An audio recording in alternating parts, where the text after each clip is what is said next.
Hello, so this is a video to my future self and I suppose the community to explain why on earth I picked the force I did for when it inevitably goes wrong, I think.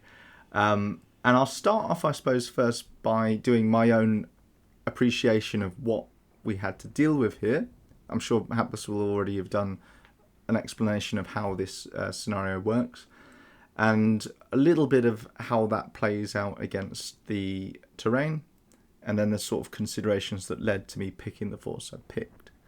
So first thing off the bat is this is set in Italy during 1943, very early war, well, relatively to the game. It's set in July 1943.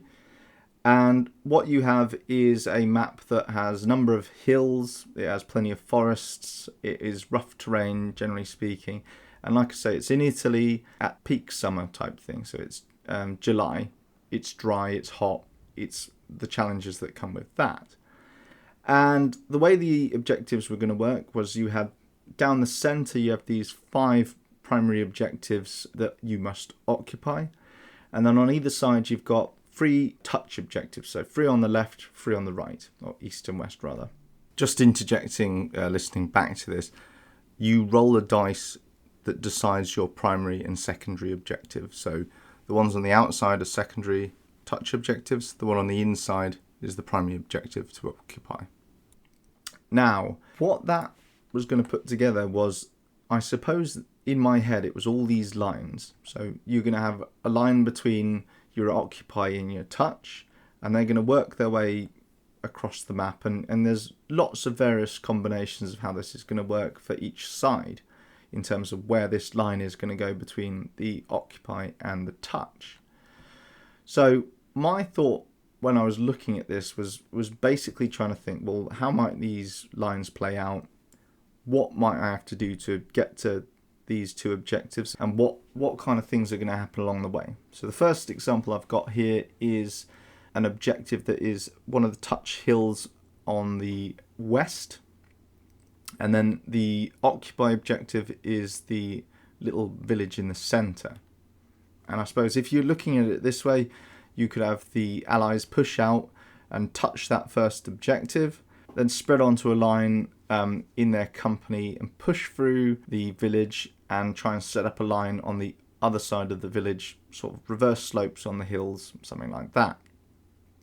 Alternatively, you could get something like this. So the occupy objective is the marsh, and then the touch is another hill over on the northwest.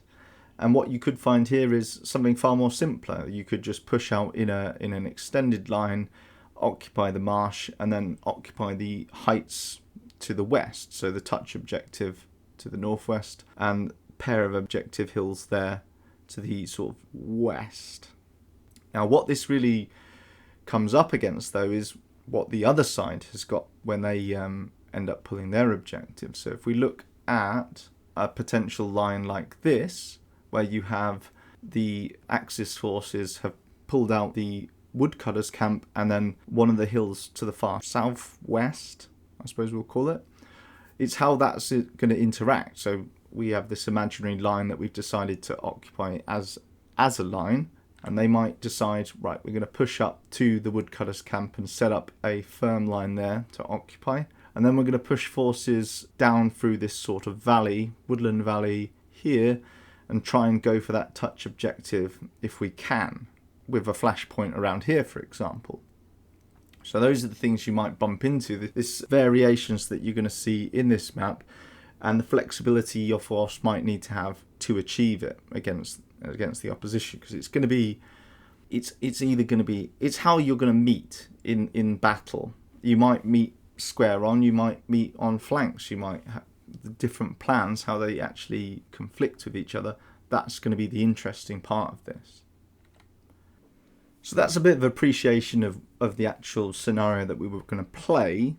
And what we were going to do is select the force, then roll for the objectives. Now, because of that, I felt I needed some flexibility in the force I was going to pick, because if I had my objectives first, you could base your force entirely around achieving your objectives. A very mission-focused force that you build just for that objective. But because we were doing it the other way around, this sort of attitude of you fight with what you're given almost, but that needs to be flexible enough. So, looking at the map we've got, there's a few considerations I had here. I suppose the main one is the ground and the distance, and then the weather plays into that as well. So the ground itself is very rough. There's like one road that Y splits and it goes through the village, and then it also heads off to the south the other direction. So there's only really one road, the rest is off-road, and it's all fairly rough terrain with hills, forests, all the vegetation that comes with that. So that's your first thing, the ground. The distance could be quite variable. You could end up with an objective all the way at the other end of the map, which if you are just going to walk to, you won't make in the half hour. Alternatively, you could find your objective is a nearby hill, in which case you could just walk to the hill and job's a good one. So there's that not knowing what you're going to get, whether you're going to get something close to your start zone or far from it. And the weather. So this is Italy in the middle of summer. It is dry, it's hot, and it's mountainous or hilly terrain. If you do have that far objective, are you honestly going to have your troops jog there in that weather? And then when they actually make contact, they're exhausted. They're all spent. That's what I'm thinking about, the flexibility. So I suppose you could characterize it as I need speed and mobility with a bit of firepower. That's what I was trying to base this round. Now, the limitations of the British forces I could select from, we're going for a company size organisation, and that's basically the motorised infantry company or the bog standard infantry, or the paras. So my very first thought when I was looking at this, and the first thing I tried in the selection, was a basic infantry company with a supporting tank troop. And you can make this with the points available, but the problem you've got there is the mobility difference. And we've seen that all the way through the Normandy campaign. We've seen that through, well, I've seen it through Final Blitzkrieg. It's this, the tanks need infantry support, the infantry need tank support. One is far more mobile than the other, and if you want to use your tanks to rush off ahead, they lose their infantry support, and your infantry loses its tank support. There's this big difference, and do you jog to keep pace with the tanks? Do you exhaust your troops? So that's the mobility difference there. Didn't want to be tied to that.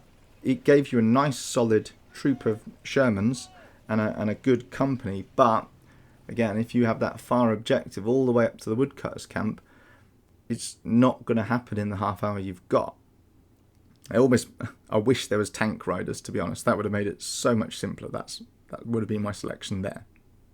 I suppose the next one is the paras, I'll talk through. And with this, you had the Airland Brigade and also Independent Parachute Company. With the paras, they've got a really good spread of weaponry within each of the platoons. They've got submachine guns, rifles, Bren guns, but they do have quite limited AT support. And because of the cost of the para compared to a regular infantryman, I wasn't really finding the ability to attach much tank support. So you don't have anti-tank capabilities within the paras, and you can't purchase enough tanks to actually do anti-tank work.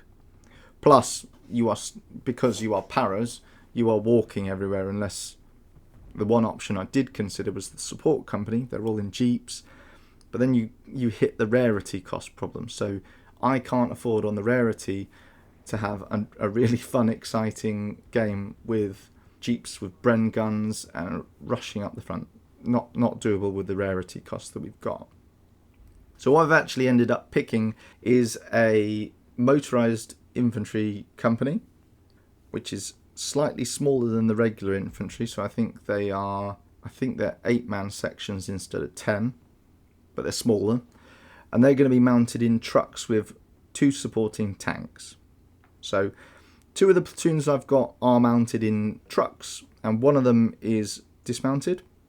The 2 platoons that have trucks, one of them has a supporting honey attached, and the other one has a Sherman free.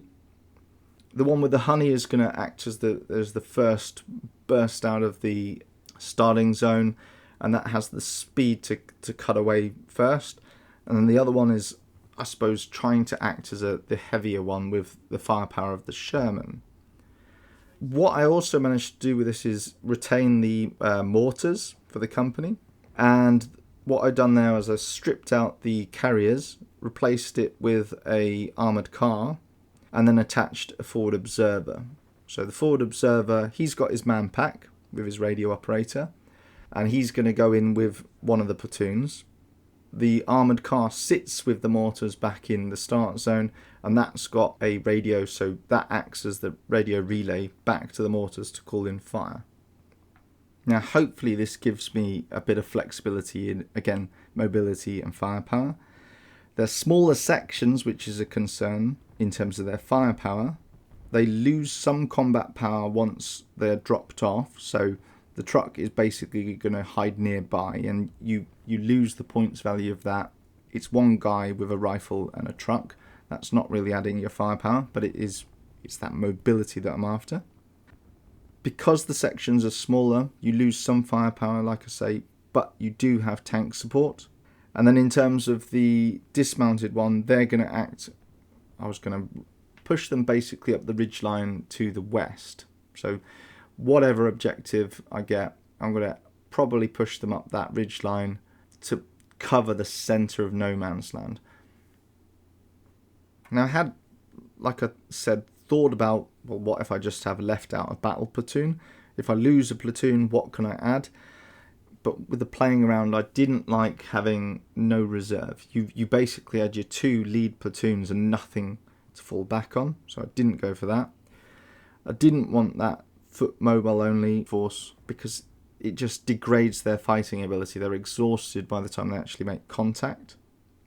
My expectations and my concerns is mostly going to be, whilst we're mobile, the off-road capability of the trucks. So the trucks, they're underpowered, they're rubbish off-road, they're unarmoured, they are that one roll of the dice to get someone forward and then get out the way, but it is really poor off-road, and this is a map that has one road.